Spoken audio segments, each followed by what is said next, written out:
Okay, for day 3, I promised a refactor, and this is that video. We already have the solutions for part 1 and 2. In part 1, we need to find any number that is adjacent to a symbol, and then add all of those up. And in part 2, we need to find any gear that is adjacent to exactly 2 numbers, and then we add those all up. So all of the tests for both of the implementations are passing. That's for part 1 and part 2. We've got part 1 and part 2 from the video, and part 1 nom and part 2 nom, which are the new ones. So let's start off by looking at the benchmarks here. To start off, we have part 1, which runs in approximately 2.5 milliseconds, and the part 1 nom, which runs in 500 microseconds. Similarly, part 2 here runs in about 9 milliseconds, and part 2 nom runs in about 500 microseconds. So we've got some speed up improvements here. And if we run DAT on part 1, we get about 2,800,000 bytes. The nom version uses 300,000. So another significant improvement in terms of the amount of memory we're allocating. Similarly, part 2 is about 2 million bytes and part 2 nom is about 400,000. So another significant savings there. So we've got speed improvements. We're allocating less memory. What are the actual changes? We've got the old version on the left and the new version on the right. I kind of went over the old version when I did it in the video, and there's a number of different things that I've mentioned. I do like that we collect this whole map. So if we go down to the bottom over here, we have to collect this into some way to identify where numbers are, where symbols are. And then there's an additional problem where we have these numbers, which consist of multiple different positions in this grid. How do we access these when we need them? How do we know which position in the grid they are? And how do we determine the sort of bounding boxes around these? So for example, in one of the parts, we have a number here for 633, and we need to take care of all of these dots on the top, all of these dots on the bottom, and the 2 on the left and the right. Similarly, when we deal with the gears in part 2, we need to be able to do the 3 on the top, the 3 on the bottom, and the 1 on the left and the right. So we need to get these bounding boxes around, and we need to check all of those positions against, in this case, our B-tree map to determine whether a number is there or not. So for the original part 1, we did very for loopy, very state mutatey kinds of things that you might do if you aren't used to using Rust that much, but you know a couple of functions. This B-tree map collect is kind of something that probably you wouldn't have seen or wouldn't have heard of if you're using Rust for the first time. But there's a lot inside of it that is kind of straightforward, right? See if ASCII digit, then create the digit. And when we create these numbers vecs to build these structures that we need to do our lookups in, you know, it's a little bit hectic. We're doing a lot of manual manipulation of these data structures, right? This numbers vec is a vec of vecs of positions and values. And these positions, I mentioned it in the last video, but they could be XY or YX depending on where we are in the code base and what we actually need to do, which ends up making it pretty confusing to work with. And honestly, the solution we end up with here is not something that I consider very maintainable. Like, I don't feel like this is code that I would be happy leaving as is. I would want to rewrite this into a way or a method that is more understandable. This code needs a lot of comments for people to understand kind of what it's doing and why it's doing it. So by contrast, let's take a look at what's happening in part 2. In part 2, right off the bat, we're using an IVEC2 type. So this means that whenever we need to access an axis, like an X or a Y of a position, right? We can just do that. So IVEC2 new, this is always X, this is always Y, and so on and so forth. The nom version of part 1 is split up into a couple of different areas. One we'll call the parser here. I'll split this out a little bit. So we've got this parse grid function. That's our parser. We've got some value enum that represents the symbols, numbers, and empty spaces in our grid. We've got our process function that handles the logic of dealing with all of that data. We parse out the grid. We create a hash set of symbols. So this is an IVEC2 hash set that represents every symbol in the grid. What this means is that later on, it's really easy for us to check if a position is a symbol, right? Symbol map contains position. Should be symbol set, actually. I misnamed that. But it's really easy for us to say what in these border positions, right? Remember, we have to go all the way around these. Which of these border positions is actually a symbol? And it's really easy for us to take those positions, the positions we care about, look them up in this symbol set, and just be done with it. So we get our symbol set, symbol hash set. We then iterate over all of the numbers. We build the border here around all of the numbers to find all of the outer, points in our grid. We take those outer positions. We check to see if any of them are symbols. If any of them are, we parse. This is going to be a fragment. We'll go into what fragment is, but the fragment is this number, 633 or something like that. And then we sum them. So this is significantly more straightforward. We've got a parser. We use the list of objects to build up a hash set of all of the symbols, and then we iterate over all of the numbers. We have all the positions for all the numbers, so we can build the border, and then we check to see if any of those are a symbol. Significantly more straightforward and sort of readable than our other approach. Now, how do we do this? Let's start with the parser, because the parser is possibly one of the more interesting things about this solution. We've got this parse grid function that is taking a span. We've worked with nom before in Advent of Code, but we haven't worked with it too much. So you probably don't know yet that the input type can change. So in this case, what we've done is we've taken a type from a crate called nom_locate, called located span. And we've taken the input type that we are used to working with in nom, this string slice, and we've used it as a type argument to this located span. This located span is a type that we can use as the input type that functions basically exactly the same as a string slice when we're doing our parsing. But when we get values out of our parsers, we now have all of these extra functions. If I zoom in on the sidebar here, you can see we have fragment, get column, and location line. So fragment will get us the value from the parser. So in this parser, we have a digit 1, right? At some point, we're going to want the value that we parsed out of digit 1. That is the fragment. That's what we looked at earlier. We also have get column. So because this is all ASCII input, right? We can use .get column to just get the column. We don't have to keep track of it ourselves. We don't have to run enumerate. We don't have to work with indices. This is just a built-in feature of the data structure that we're using in the parser. Similarly, we can do location line. And what this means for our parser is that because we're using that span type that we've defined, we can map over the results of each of our parsers. So digit 1 is a parser, is not is a parser. And we can map over this with these spans. So this span here, for example, in digit 1 will be a number like 655, right? We can get that column, which is 1 indexed, not 0 indexed. So I do -1 on these. And we can get the line location. So we have the X and the Y value. We just have them. We don't need to construct them. We don't need to enumerate. We don't need to keep track of indices. Because of the type we've used in our parser, we just can write our parser and then add that information. Or located span has a field called extra. You can see that right here. And the way this works is we have a located span. We specify the extra data here as an IVEC2, which is our XY position. And then given some parser result, you know, a digit result or the result from is not or something, all we're doing is we're shoving the IVEC2 into the extra data for that span. So whenever we do this, we're saying we have a parser here. We add the location information that we want as an IVEC2 in the way that we want it. And we turn the digit into a value number, and we turn this is not into a symbol. So at the end of the day, we get a giant vec of either empty slots, symbols with this extra metadata, or numbers with this extra metadata. And this is kind of what I mean about not manually managing all of our data structures or indices or, you know, things like that. So in this case, I've used iterator, which is something that we haven't covered in the Advent of Code series. Iterator is another effectively parser inside of nom. It takes the input, it takes a parser, and it just keeps running this parser. So what that means is that this iterator that we've created is just running this parser, giving that to us as the next value, running this parser, giving that to us as the next value, which means that we can take that iterator, filter out all the empty values, and collect it into a vec of values. So now parsed here is just a vec of values with no empty data. So because of the way that we've constructed this data, because of the input type here that includes the IVEC2 in that extra data, we know whether it's a symbol, we know whether it's a number, we know the data that we parsed out, and we know where it is in the grid. So we return any input that's left, which is none for our purposes because this is Advent of Code, and we return the vec of these values. So that's what objects is here. Objects is that vec of values that we parsed out that has all the information about whether it's a number or a symbol, has all the information about where these exist in the grid, and it has the actual full span of text or full fragment, we'll call it, for the data that we parsed out. Then we can take those objects and we build up this symbol set. So we iterate over that vec of values. We filter map in this case. We only want the symbol, which I wrote out as a match in full sort of verbosity. There are terser ways to write this, but I wanted to be clear that we are matching on the value that we parsed out here. We are not going to have any empties here because we've already filtered them out. And if it's a number, we don't want it. And then all we do is we take the extra value, that IVEC2 that we had, and we store it here. So this will drop all none values. And for some, it stores this IVEC2. We can then collect into a number of different data structures.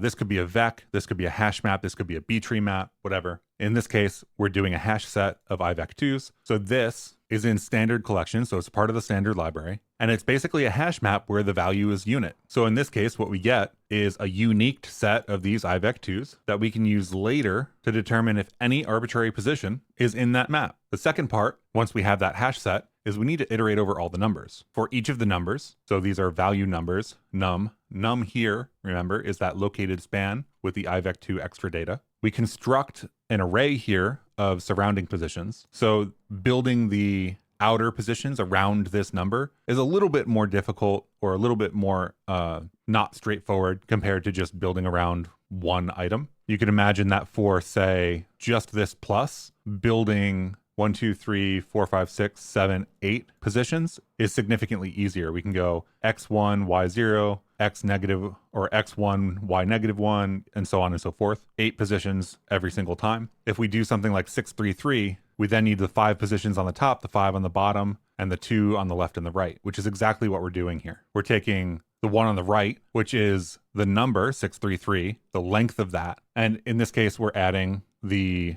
IVEC2 for the position of the number to everything. So this array that we're building up here is just the offsets. So from the base of wherever our number starts, we're going to go to the end, and we're going to go 1 past it. Same thing for the sort of west border. We need to go to the position of wherever the number that we're talking about is, and then we go 1x to the left. So we go -1. Same thing for the top row and the bottom row. The only difference here is that we take this original array here, we turn that into an iterator, and then we use chain. Chain is really fun because it allows us to take this iterator and just chain additional iterators to it. We don't have to collect, we don't have to do anything, we just give it more iterators. And then what happens is that this surrounding positions is going to be an iterator of all of the iterators, one after the other. So we get first this value, then this value, then all of these values, then all of these values. In this case, what we're doing is we're doing the top row of positions and the bottom row of positions. So from -1, so 1 to the west of our number position, and 1 above or 1 below. We construct a range. We want this to be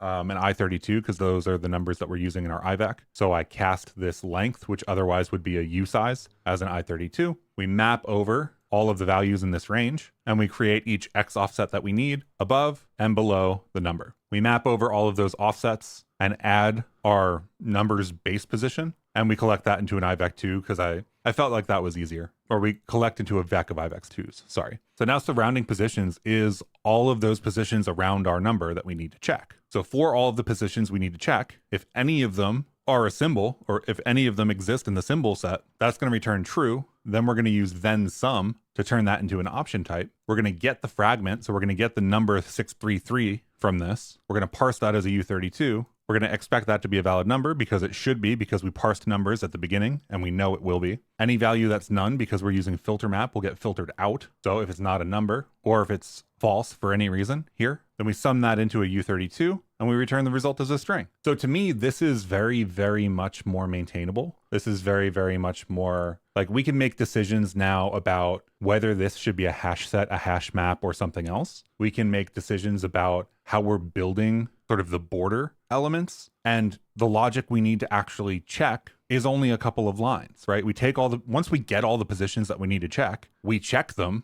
and if they exist, we do the thing that we were going to do. So overall, I'm very happy with this. Like we went over before, it runs faster. So it runs in, I don't know, a couple hundred microseconds as opposed to a number of milliseconds in both cases, in part 1 and part 2. It is a little bit, we'll say, not beginner level. And I only say that because you do have to kind of use these type aliases, and it can be harder to understand the lifetimes if you've never seen lifetimes before. But remember, when it comes to lifetimes and it comes to advent of code, the lifetimes that we use that refer to our input mean that the structs that we build that use references have to live for a shorter period of time than that input, and that input just lives forever for us. So we're usually just good on that front. Part 2 then, our logic becomes a little bit different. The structure is still the same, right? We've still got our parser. We still build our list of positions, although our list of positions now is very much simpler than the list of positions we needed to use in part 1.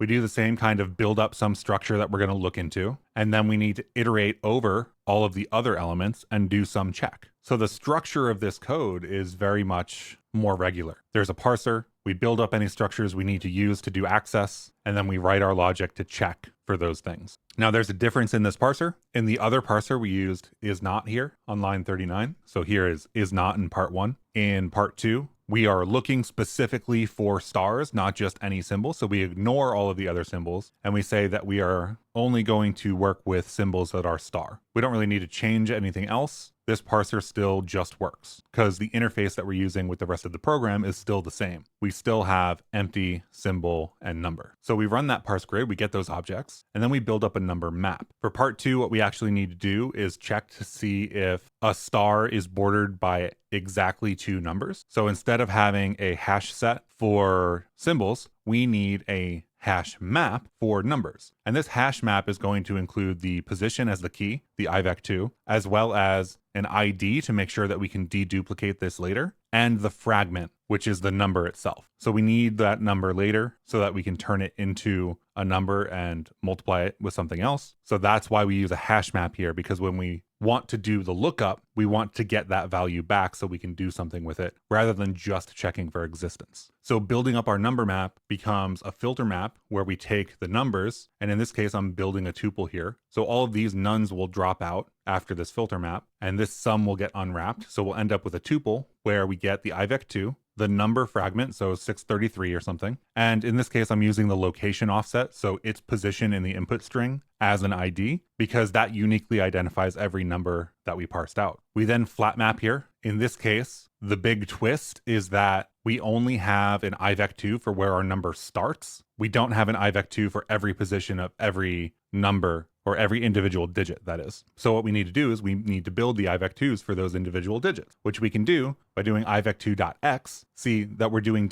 .x here and not .1 or .0. So there's no ambiguity about what we're doing. We're taking x, we're constructing a range to the end of the fragment length. So if this is 0 and we have 633, right? We go 0 to 3 as a range, and then we build up an IVEC2 that is at the same y level and uses the x from this range. So all that's doing is saying we start here. We need to build up this 6 position, this 3 position, and this 3 position. We need those 3 IVEC2s. So then we get that IVEC2 and we get the ID in the fragment, and we turn that back into a tuple because we know that, or I know that, and I'm going to teach you right now, that a tuple, a 2-element tuple, so an IVEC2 as the key and some value, can get collected into a hash map or a B-tree map where the key is the first element and the value is the second element. So we've got our IVEC2s as keys, and we've got this tuple of our ID and just a reference back to that string slice, right? This is still a reference to the original input.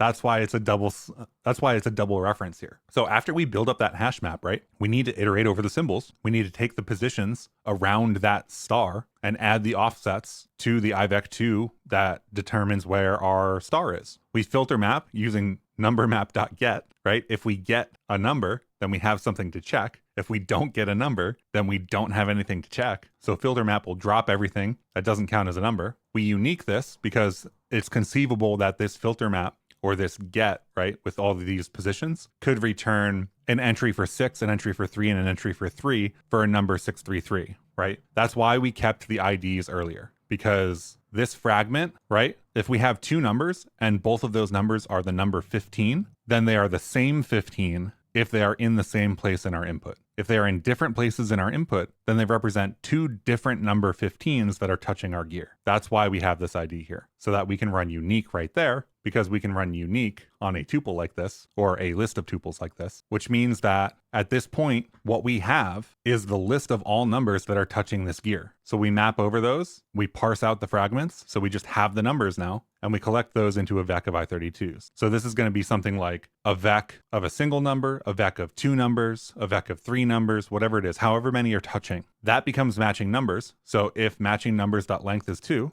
if there are 2 numbers touching, then we have a gear, and we should return the product of those 2 numbers. The product of those 2 numbers for all of the gears is the number we need to sum up, and then we're done. So this is not a perfect program by any means. Could it run faster? Very likely. I haven't done much performance work on this at all. I basically just wrote it out. But for me, it's an indication of what's possible and what problems we have when we don't use structs and types and things that are built for purpose versus when we do. In this case, yeah, maybe we don't need to write a parser. But because we wrote a parser here, it's really easy for us between part 1 and part 2 to make the change here to determine what we care about. We want to care that there's a digit, that there's a symbol, and that we ignore everything else. If we look back at the part 1 for building our B-tree map, which is, effectively the same thing here, right? We need to care about keeping the indices around for both of these. We need to care about building those inside of a tuple here. We need to care about what order these are in. We need to care about all of the individual matches for every individual character. And when we do it this way, we also don't get the full numbers. So later, when we get a number list, because we only have the individual digits, we have to put all of those back together. And not only that, but we can take these and we can split those out into functions and test them individually, right?